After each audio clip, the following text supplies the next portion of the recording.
ಮುಂಗಾರು ಆರಂಭವಾಗಿದ್ರೂ ನಿಗದಿತ ಸಮಯಕ್ಕೆ ಮಳೆ ಕೈಕೊಟ್ಟ ಪರಿಣಾಮ ರೈತರು ಆಕಾಶದತ್ತ ಚಿತ್ತ ನೆಟ್ಟು ಕಾಯುವ ಪರಿಸ್ಥಿತಿ ನಿರ್ಮಾಣವಾಗಿದೆ.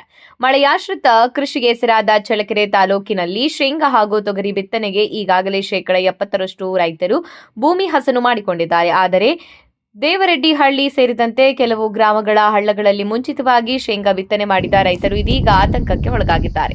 ಆರಂಭದಲ್ಲಿ ಮೊಳಕೆಯೊಡೆದ ಬೆಳೆಗಳು ಭೂಮಿಯಲ್ಲಿನ ತೇವಾಂಶದ ಕೊರತೆಯಿಂದ ಬಾಡಲಾರಂಭಿಸಿವೆ.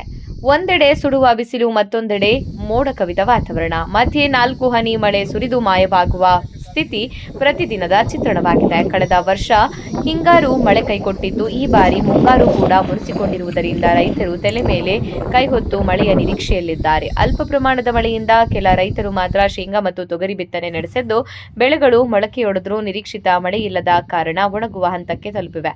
ಮಳೆಯ ಕೊರತೆಯಿಂದ ರೈತರ ಕನಸುಗಳು ಮತ್ತೆ ಮಸುಕಾಗುವ ಭೀತಿ ಎದುರಾಗಿದೆ. ಇನ್ನೊಂದೆಡೆ ಹವಾಮಾನ ಇಲಾಖೆ ಮಾಹಿತಿ ಪ್ರಕಾರ ಮಾನ್ಸೂನ್ ಮೋಡಗಳ ಕೊರತೆಯಿಂದ ಬರದ ಛಾಯೆ ಆವರಿಸುವ ಸಾಧ್ಯತೆ ಇದೆ ಎನ್ನಲಾಗುತ್ತಿದೆ. ಕೇಂದ್ರ ಹಾಗೂ ರಾಜ್ಯ ಸರ್ಕಾರಗಳು ಬರ ಪರಿಸ್ಥಿತಿ ಎದುರಿಸಲು ಪೂರ್ವ ಸಿದ್ಧತೆ ಆರಂಭಿಸಿರುವುದು ರೈತರ ಆತಂಕವನ್ನ ಮತ್ತಷ್ಟು ಹೆಚ್ಚಿಸಿದೆ.